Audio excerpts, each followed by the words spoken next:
Hello hi welcome to health talks podcast. আর health talks podcast মানেই আমার সঙ্গে আছেন renowned surgical oncologist doctor Gautam Mukhopadhyay. Welcome sir. Thank you. Sir, আজকে কিছু বিষয় নিয়ে কথা বলবো, যেটা নিয়ে হয়তো আগে কখনো আপনার সঙ্গে তো কথা হয়নি, কতটা আলোচনা হয়েছে কোনো চ্যানেলে I am not very sure. সেটা হচ্ছে একেবারে সামাজিক বিষয়। সেটা হচ্ছে আমরা জানি যে আমরা যদি মোবাইল নিয়ে কথা বলতে বলতে গাড়ি চালাই, হুএভার ইজ ড্রাইভিং, বা আমরা যদি ড্রিঙ্ক করে গাড়ি চালাই, দুটোই পানিশেবল অফেন্স এবং ধরা পড়লে জরিমানা আছে এবং হেনস্থা আছে, হোয়াটএভার। কিন্তু যদি আমরা স্মোক করতে করতে গাড়ি চালাই, যেখানে ক্যান্সার স্পেশালিস্টরা সারাক্ষণ বলে যাচ্ছেন স্মোকিং একটা বিরাট বড় কারণ ক্যান্সারের ক্ষেত্রে, সেই জন্যই আমি আপনার মতো একজন সার্জিক্যাল অনকোলজিস্টকে এই প্রশ্নটা করছি যে স্মোকিং করতে করতে গাড়ি চালানোটা why it is not an punishable offence, সেটার কারণ কি সিগারেটের কমার্শিয়াল ভ্যালু বেশি? আমি একটা কথা বলতে পারি যে গাড়ি চালাতে গেলে ড্রাইভিংয়ের সময় nobody should be distracted, because if you are distracted you may harm others and also yourself. এই জন্যই হয়তো মোবাইল ইউজ করলে চালানোর সময় কিন্তু এটা একটা পানিশেবল অফেন্স, এর জন্য ফাইন করা হয় এটসেট্রা। অ্যালকোহল খেলেও তাই ডিস্ট্র্যাক্টেড হয়ে যায়। কিন্তু অদ্ভুতভাবে স্মোকিং ওয়াইল ড্রাইভিং, এতেও কিন্তু একজন মানুষ ডিস্ট্র্যাক্টেড হয়। আমরা তো অলরেডি বলেছি যে স্মোকিং পাবলিক প্লেসেস বা এসব জায়গা করা উচিত নয়। তাছাড়াও স্মোকিং ওয়াইল ড্রাইভিংয়ে যখন একজন ডিস্ট্র্যাক্টেড হয়ে যাচ্ছে, সেটা কিন্তু সেই অর্থে কোনো পানিশেবল অফেন্স নেই। মানে লটা ইমপ্লিমেন্টেড হচ্ছে when you're distracted due to mobile while driving, but not when you're distracted while smoking during driving. এটা একটু আমার কাছে অন্তত বেশ আশ্চর্য লাগে এবং বেশ কিছুদিন ধরে এই ব্যাপারে আমরা বলছি। তা আমরা আশা করব যে এর কোনো একটা বিহিত হবে এবং এর উপরে অ্যাকশন নেওয়া হবে and the law will be implemented properly. আর একটা জিনিসও আমার যেটা মনে হয় যে আমি মেল ফিমেলে কোনো সেগ্রিগেট করতে চাইছি না, কিন্তু যিনি ড্রাইভ করছেন তিনি মেল হন ফিমেল হন, তার পাশের সিটে যিনি বসে আছেন মেল হন ফিমেল হন, আমরা যখনই বলছি যে ডাক্তারবাবুরা যখনই বলছেন যে passive smoking is also very dangerous, তো একটা গাড়িতে তো অনেক কাছাকাছি বসে আছেন, একটা বড় হলের মধ্যে কেউ সিগারেট খাচ্ছেন, সেখানে লোকজন ছড়িয়ে আছে, সেখানে প্যাসিভ স্মোকিংয়ের যা ডিস্টেন্স, কিন্তু একটা গাড়িতে যখন কেউ বসে আছেন, পাশাপাশি দুজন বসে আছেন, ফ্রন্ট সিটে যিনি বসে আছেন বা পেছনের সিটেও এতটাই কম ডিস্টেন্স যে সেখানে তো প্যাসিভ স্মোকিংয়ের আশঙ্কাটাও অনেক বেশি বেড়ে যাচ্ছে। সে তো বটেই। এবং যে পেছনে বসুক বা পাশে বসুক, তারা কিন্তু দে আর প্রোন টু প্যাসিভ স্মোকিং। আবারও বলছি, যে স্মোক করছে তার যা ক্ষতি হচ্ছে সেটা জেনেই হচ্ছে বা হোয়াটএভার, কিন্তু তার জন্য তো অন্য লোকের ক্ষতি হওয়া উচিত নয়, কিন্তু এটা হয়।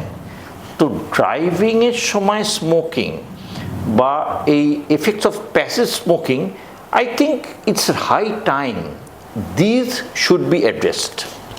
একদমই স্যার। যেটা বললেন, আমার মনে হয় যে যারা সুচিন্তিত মননশীল যারা শুনছেন এই পডকাস্ট, তারা সেটা মনে রাখবেন যে আপনি পুরুষ হন মহিলা হন, স্মোকিং সবসময় খারাপ এবং ড্রাইভ করতে করতে স্মোকিং করাটা তো আরও বেশি খারাপ, কারণ এটা একটা সামাজিক অপরাধ। আপনি শুধু নিজের ক্ষতি করছেন না, আপনি অন্যেরও ক্ষতি করে দিতে পারেন। আরেকটা কথা স্যার, আমার মনে হয় যে স্মোকিংয়ের ক্ষেত্রে একটা খুব ধারণা আছে আজকালকার ইয়াং জেনারেশনের মধ্যে, আমি এটা খুব শুনেছি, অনেকেই বলে যে ধর ওটা কোনো ব্যাপার না, ও বলেন ডাক্তাররা স্মোকিং ইজ মানে একটা one of the main reasons behind cancer. But এই তো 80 বছর অবধি আমার দাদু বেঁচে ছিলেন, উনি তো সে একেবারে সিগারেট খেয়ে খেয়ে তখনকার দিনে চারমিনার খেয়ে খেয়ে থেকে গেছিলেন। হ্যাঁ, চারমিনার কত কড়া একটা সিগারেট, ওসব কোনো ব্যাপার না, এটার কোনো ভিত্তি পাওয়া যায় না, ও শুধু স্মোকিংটাকে বন্ধ করবে বলে বলা হচ্ছে। এই ধরনের অ্যাটিটিউডটা আপনি কীরকম পান আপনার কাছে যখন পেশেন্ট আসে? আমি একটা কথা বলি, যে use of tobacco in any form it may be smoking, chewing tobacco বা নস্যি বা গুড় দিয়ে দাঁত মাজা, এই সবগুলি কিন্তু prone to cancer and also many other diseases like heart disease, lung disease এগুলো হয়। ক্ষেত্রেই আমি বলবো যে ইউজ অফ টোব্যাকো এটা কিন্তু ক্যান্সারটা বড় কারণ। সবার হয়তো নাও হতে পারে, কিন্তু বেশিরভাগ লোকেরই হবার চান্স কিন্তু অনেক বেশি। এই জন্যে একটা জেনেটিক প্রিডিসপোজিশন থাকে।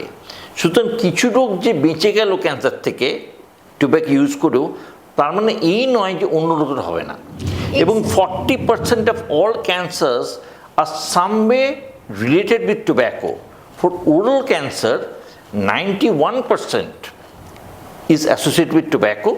আর যদি তার সঙ্গে অ্যালকোহল বা মদ্যপান করেন তাহলে the risk is 10-fold, not double. ড্রিঙ্কিংয়ের ক্ষেত্রেও একটা কথা খুব শুনেছি স্যার, সেটা হচ্ছে যে ওই তো আমার কাকিমা, আমার মাসিমা, হুএভার, আমার পিসেমশাই সারা জীবন কখনো এক ফোঁটাও ড্রিঙ্ক করেননি, কিন্তু ফাইনালি লিভার ক্যান্সার হয়েছে। তো আমি ড্রিঙ্ক করলে কি হয়েছে?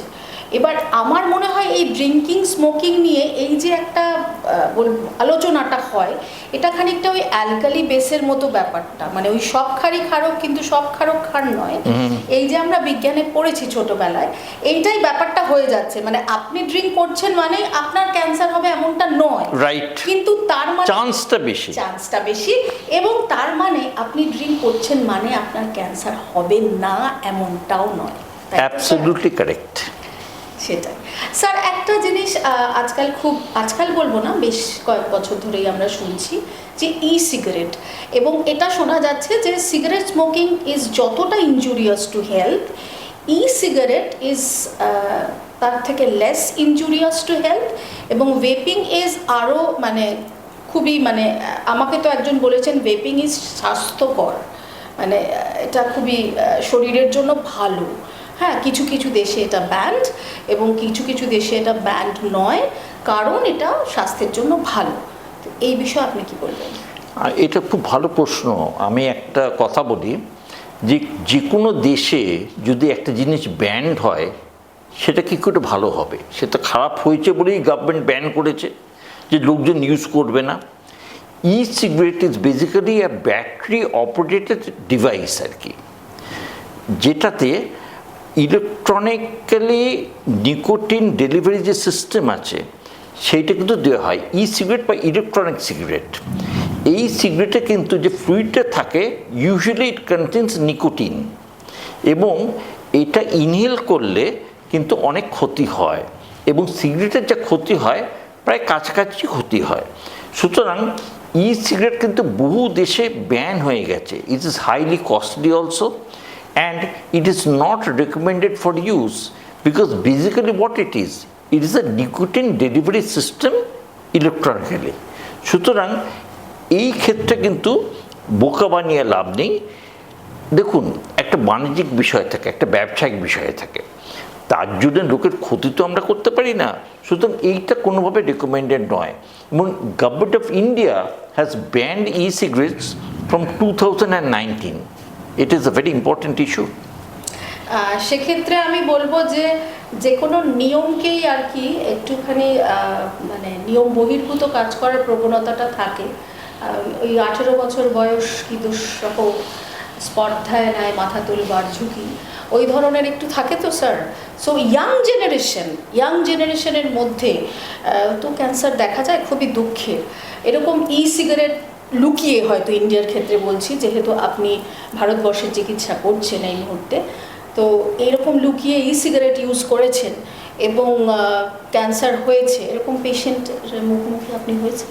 অ্যাকচুয়ালি ইয়াং পেশেন্ট যাদের ক্যান্সার হয়েছে এরকম তো অনেক পেশেন্টই আসে, এবং যারা এই ধরনের স্মোকিং করেন, টোব্যাকো ইউজ করে, এই ক্ষেত্রে যেটা দেখেছি আমরা সেটা হচ্ছে একজন শুরু করলে হয়তো 18 বছরে, 16 বছরে বা তারও আগে, যখন সে পড়াশুনো করে অনেক দূর এগুলো, অনেক কিছু করলো, তারপর যখন সে 40-45 বছর হলো, যখন সে কেরিয়ারের একদম টপে উঠলো, দেখা গেল তখনই তার ক্যান্সার হয়েছে। এরকম পেশেন্ট কিন্তু আমরা অনেক পেয়েছি। তারা কিন্তু they really regret it, I tell you, they really regret it. এবং দেশে বিদেশে অনেক লোক আছে যারা কিন্তু অকালে ঝরে গেছে, তার মধ্যে সাধারণ মানুষ আছে, তার মধ্যে বিখ্যাত লোকও আছে, এবং ক্যান্সার কোনো মানে জেন্ডার বায়াস নেই, কোনো রকম ইকোনমিক বায়াস নেই, এবং যাদের এই হ্যাবিটগুলো আছে দে শুড বি কেয়ারফুল। সুতরাং কম বয়সে ক্যান্সার হওয়া due to tobacco use is not at all uncommon. একটা কথা আমার মনে হলো, আপনি যখন বললেন যে ক্যান্সারের কোনো ইকোনমিক বায়াস নেই, সে তো অবশ্যই নেই, কিন্তু ই সিগারেট যেহেতু বেশ দামি, তো সেক্ষেত্রে ই সিগারেট খাওয়ার ক্ষেত্রে হয়তো একটু যারা সমাজের আপ মার্কেট লোকজন, তাদের ক্ষেত্রে ই সিগারেট নেওয়ার প্রবণতাটা বাড়তে পারে এবং ই সিগারেট তাদের সমূহ ক্ষতি করতে পারে। অবশ্যই করতে পারে, অবশ্যই করতে পারে। এবং দেখুন, বিভিন্ন জায়গায় বিভিন্ন লোক হয়তো ভুল বোঝাতে পারে, কিন্তু যখন কারোর ক্যান্সার হয় বা প্রি ক্যান্সার হয় বা কোনো এই ধরনের অসুবিধে হয়, তখন কিন্তু আমার অল্প অভিজ্ঞতায় বলতে পারি আশেপাশে খুব একটা লোক থাকে না। Exactly. They fight that battle alone. এরকম বহু ক্ষেত্রে দেখেছি, হয়তো স্বামীর সঙ্গে স্ত্রী আছে, স্ত্রীর সঙ্গে স্বামী আছে, এছাড়া কিন্তু খুব একটা কেউ নেই। এবং পাড়ার লোক, অফিসের লোক, এই কিন্তু আমরা খুব একটা দেখি না। তবে সব ক্ষেত্রে সত্যি নয়, এক্সেপশনস আর দেয়ার, যেখানে সবাই হেল্প করছে। বাট এটা কিন্তু মোটামুটি it's a battle which you fight alone, not just physically, also mentally. Exactly, thank you so much sir.